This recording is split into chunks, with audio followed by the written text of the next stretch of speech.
chess champion was walking through an art gallery and came across a painting that fascinated him. It was a painting of a young man sitting at a table playing chess with Satan. There was a look of glee on the face of the enemy and of panic on the face of the young man.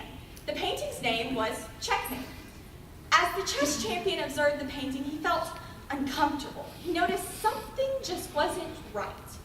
He called the curator of the gallery and told him to take the painting down. When that didn't happen, he demanded to meet the artist.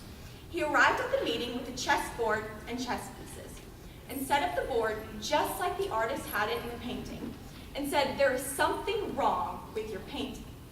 When the artist inquired as to what that might be, the chess champion stated, "You have entitled your painting Checkmate, which implies that the young man has no moves left to make." He then reaches over the board and moved the young man's king one space and said, "Now the devil is checkmated. When the king has one more move, the game isn't over." And how true that is for our lives, that the king still has one more move. It reminds me of the story in 1 Samuel 17 of David and Goliath. See, David is the youngest of 8 and a shepherd boy. And one day he's bringing lunch to his brothers, and there's this giant named Goliath that's ready to battle the Israelites. And all the Israelites are so afraid, and they're shaking in their boots. And David says, "I'll fight Goliath." He earns a couple laughs, and Saul gives David some armor, but the armor's too big for David. So instead, he picks up stones off the ground, puts them in his sling, hurls them at Goliath, and Goliath comes tumbling down.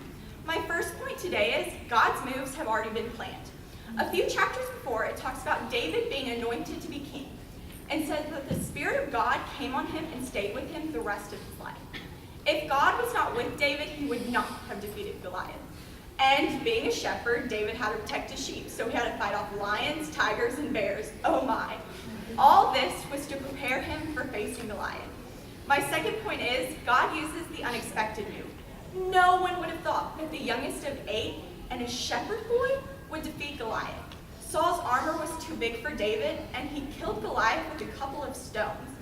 God picked David because he was so unexpected that when Goliath was defeated, all the glory would go to God. So God's moves have already been planned. God uses the unexpected move. And my third and final point is God has one more move for you. Ephesians 3:20 says, "Now to him who is able to do far more abundantly than all we ask or think, according to the power at work within us." You may feel like you're facing a Goliath. You may feel like the Israelites shaking in their boots. But remember, the king still has one more move. He has a plan that is far greater than anything we can imagine. God had one more move for the Israelites, and God has one more move for you today. A few years ago, I was facing my own Goliath of depression. I felt like I couldn't hold on any longer. And when all seemed lost, God brought people in my life that built me up and showed me how He brings joy. God planned this intervention long before I was born, and I certainly was not expecting it. God brought me here today to tell you that when the doctor walks in with the results, don't worry, because the king still has one more move. When you're laid off from your job and given your last paycheck, don't worry, because the king still has one more move. When life seems to say checkmate, never forget that the king always has one more move. God bless. Woo!